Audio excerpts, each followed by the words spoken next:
Nuestras experiencias nos construyen. Conoce la historia de quien hoy nos visita en esta tertulia imperfecta. Tertulia imperfecta.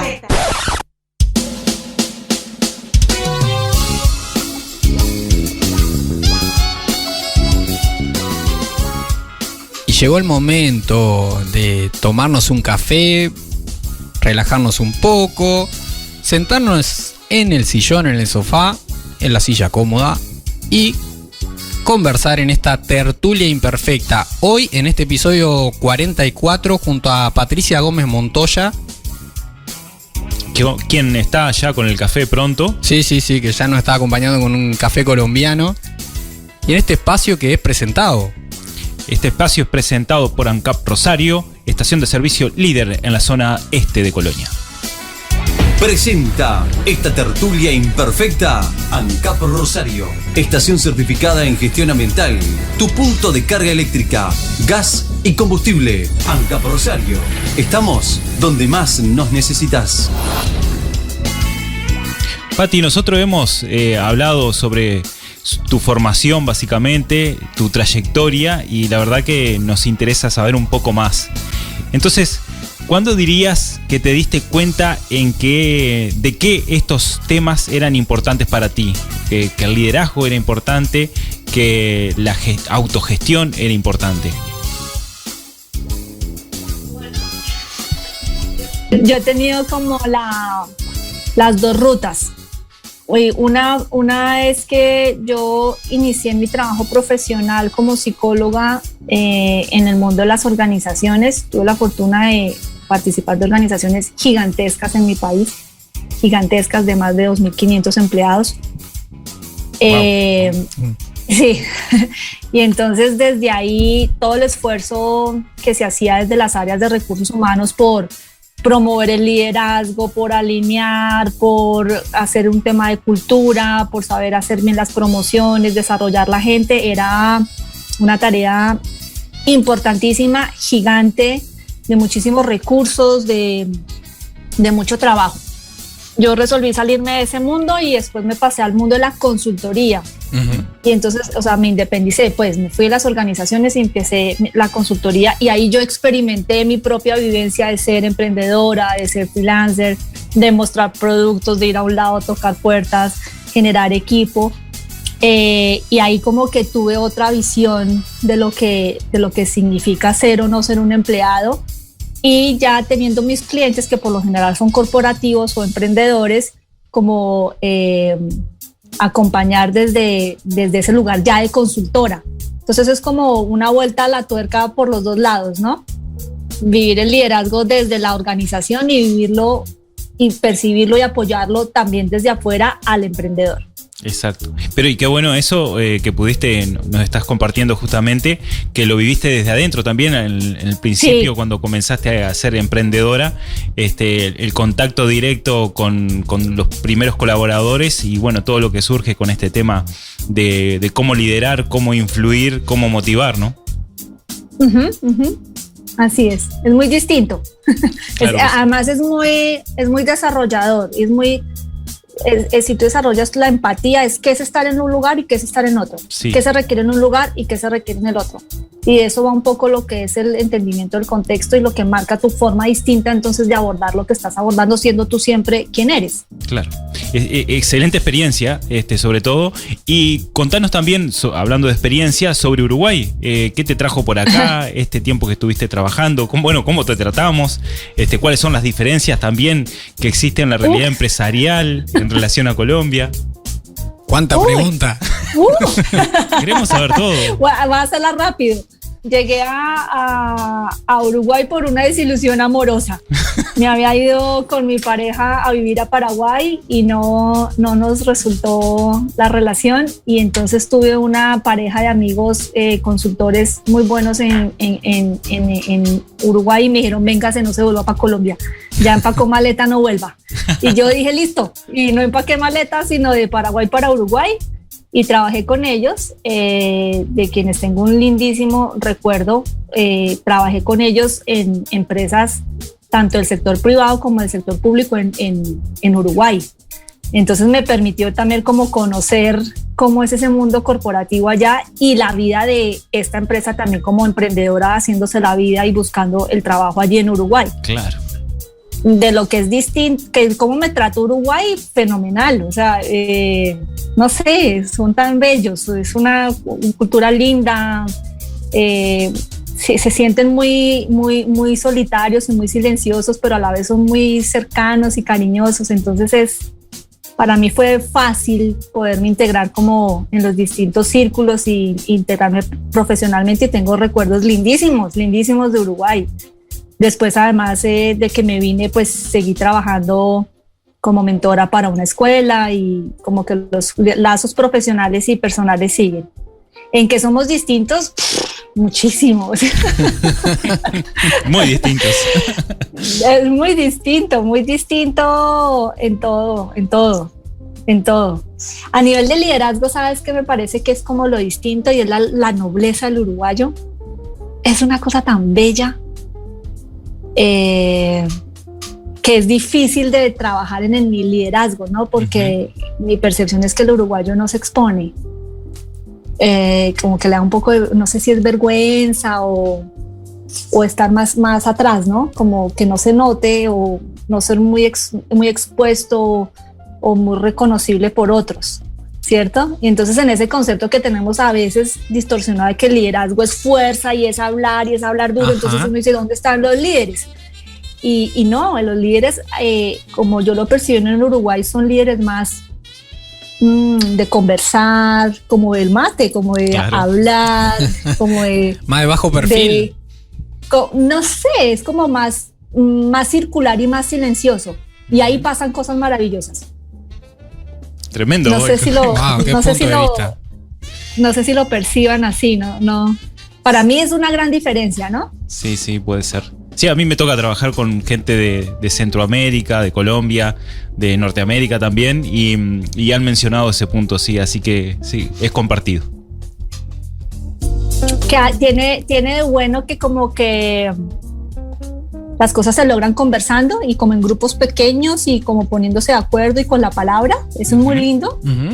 Y ahí aflora el conocimiento y aflora la expertise y aflora lo que cada uno sabe. El asunto es que nadie sabe que eso está pasando. Claro. Sí, algo así, era como la sensación que a mí me daba un poco.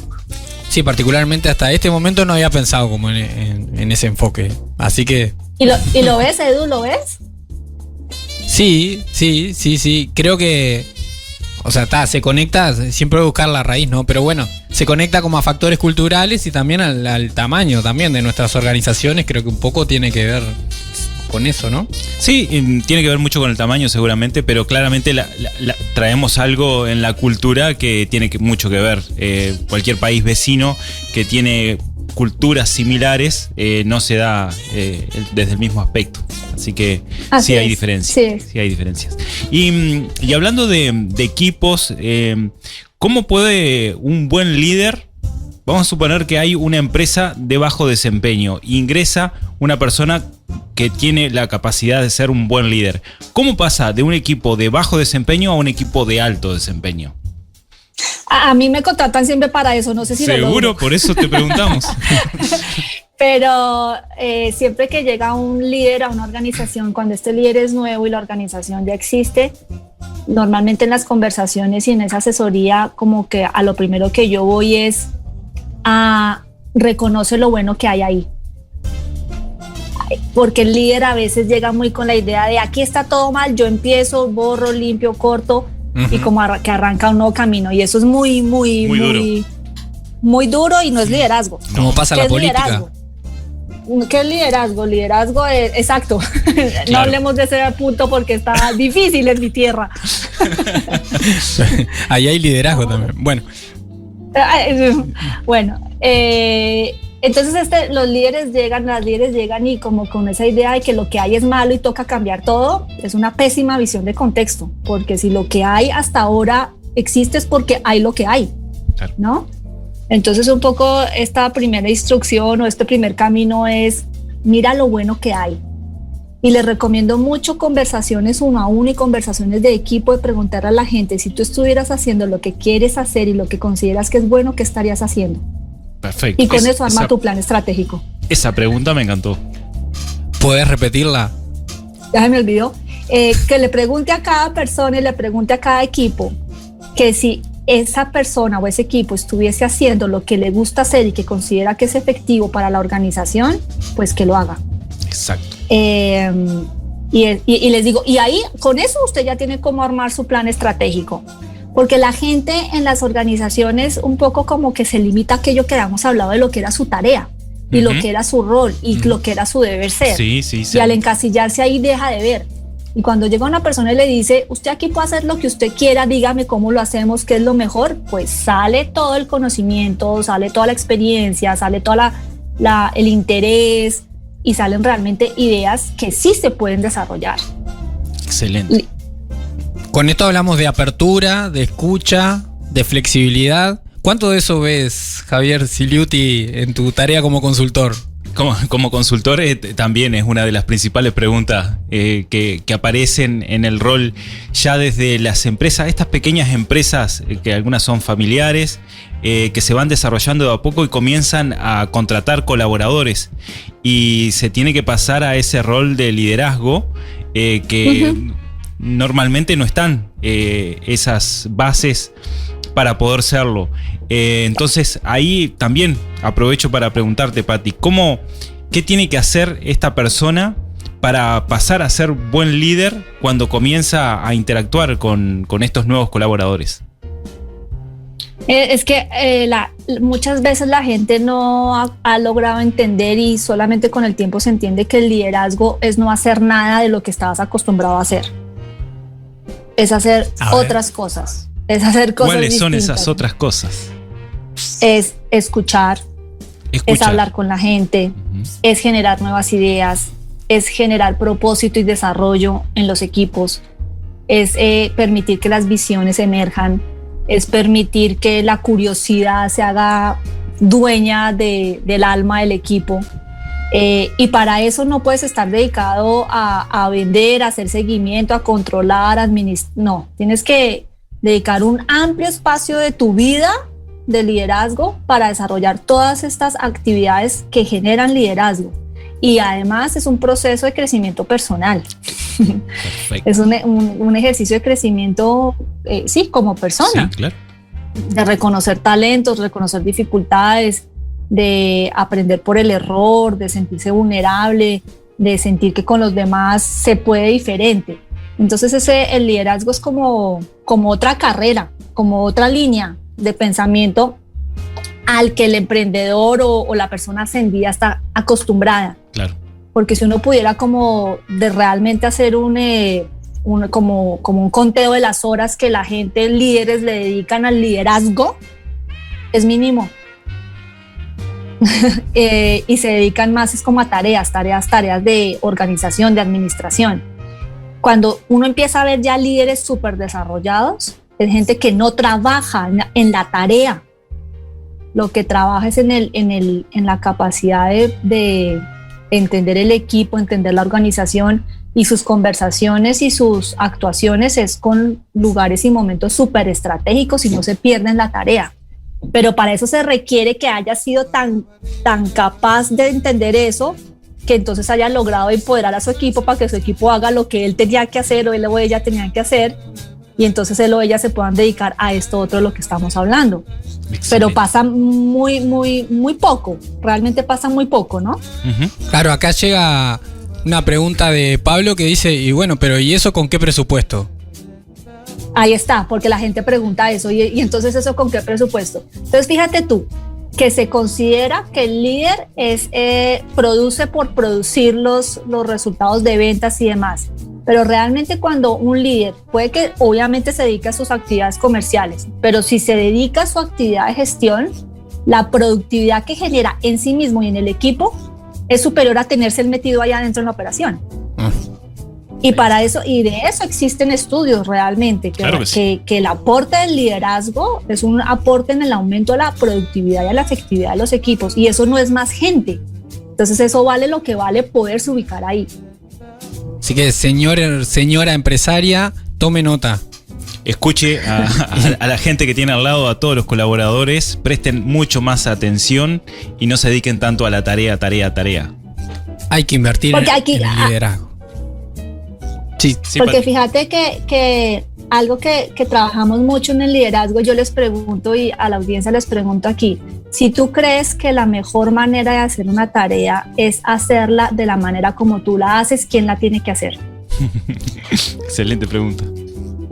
Claro, en cambio, si le preguntamos, si tú consideras que esa tarea no tiene que ser como tú, pero puede ser igualmente efectiva, hay más gente que la puede hacer y salen 1000. Sí, claro. Entonces es un tema de ego también, ¿no? Un tema de control, de apego. Sí, totalmente.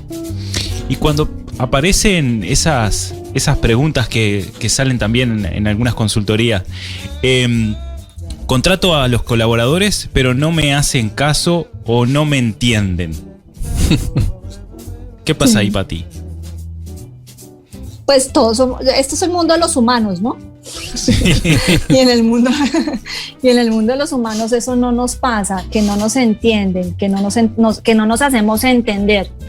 Que no nos hacemos entender. Ese es un buen punto. Sí, hay algo en la relación de las comunicaciones que nos ha hecho pensar mucho, que es que el otro tiene que hacer algo que yo quiera. Y no logramos la circularidad. No logramos como esto que yo quiero, tú lo quieres, y si tú lo quieres, ¿qué necesitas de mí? Y hacer una conversación un poco más tipo circular, como ida y vuelta, y no como esta lineal de tienes que hacer esto y esto, y en ese tienes que hacer esto y esto, pues ahí es un mandato, y el otro a lo mejor ni entendió, ni escuchó, ni le interesa, ni quiere, pero a lo mejor si tú le preguntas más bien es tú qué quieres, o tú cómo lo ves, o tú para dónde vas, abres el camino y el otro te dice, pues no quiero esto, pero quiero esto otro, y a lo mejor no te sirve y pueden decir, esto aquí no se necesita, y ahí hay una conversación que es importante, pero también puede una escucha de, mira, eso está bueno, ¿cómo será?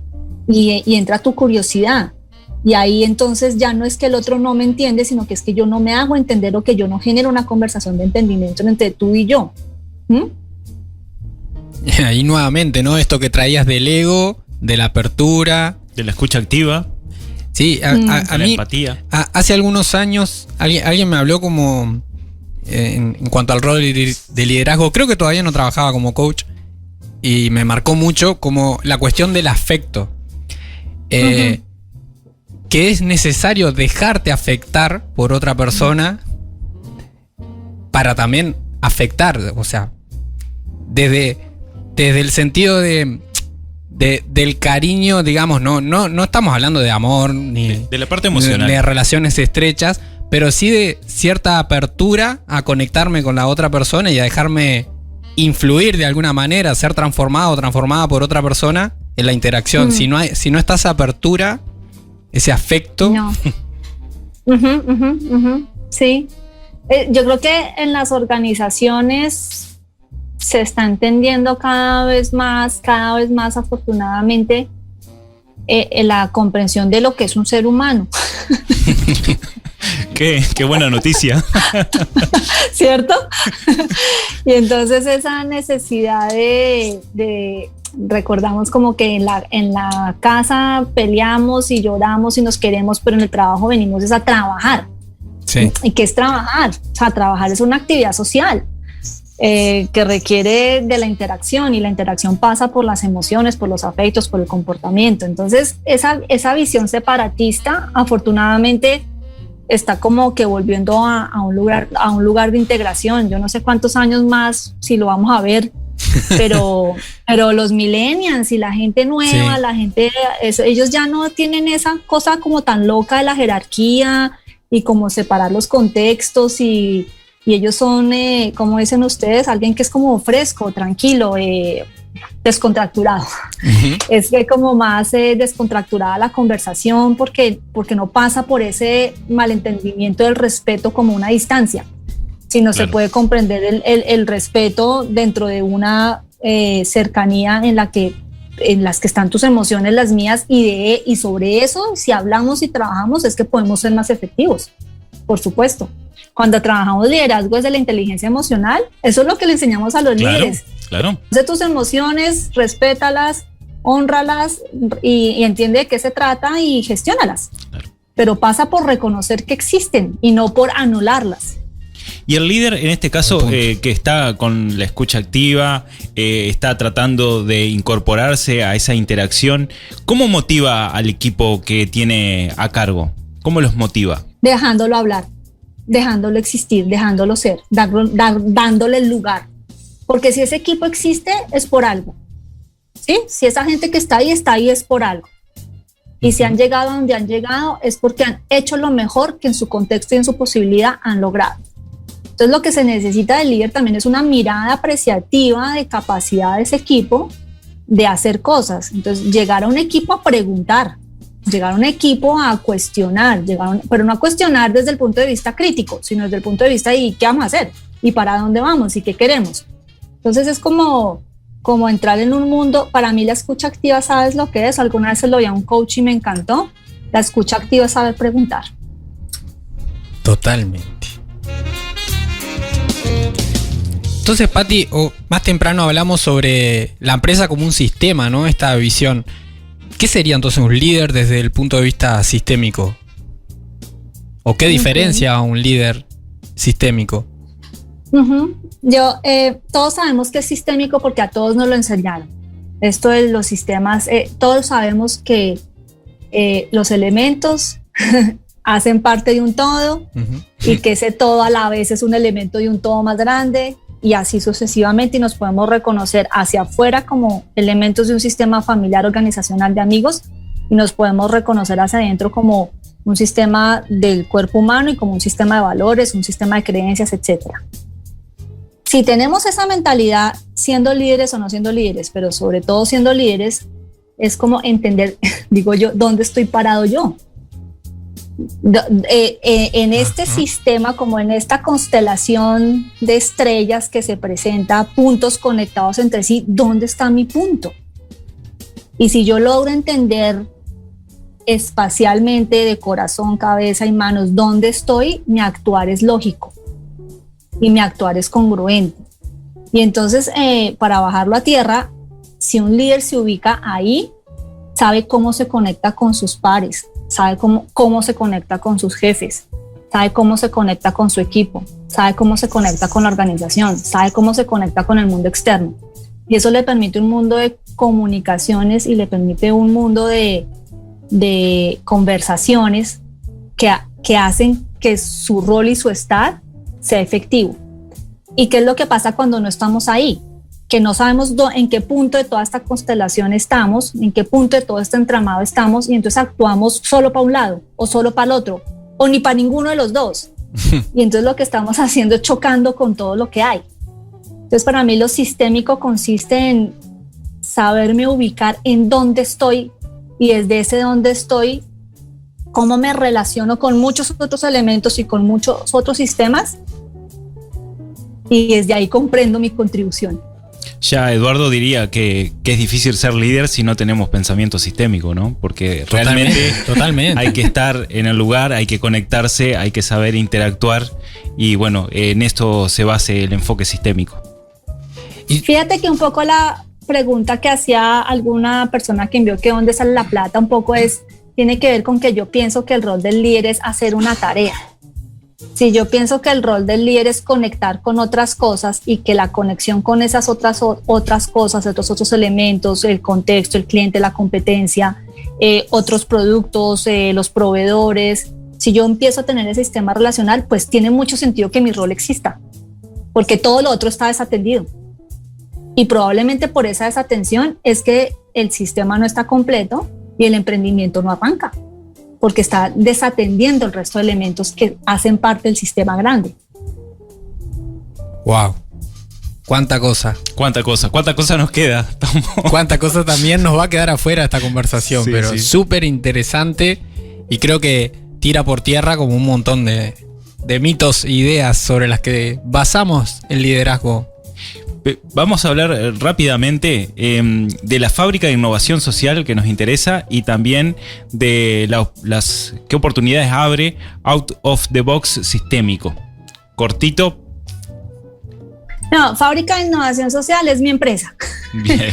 Esa es la empresa a través de la cual yo presto mis servicios y colaboro con otras personas para entregar servicios más amplios de consultoría, liderazgo, capacitación, mentoring, coaching, desarrollo empresarial, constelaciones familiares, organizacionales, muchas cosas.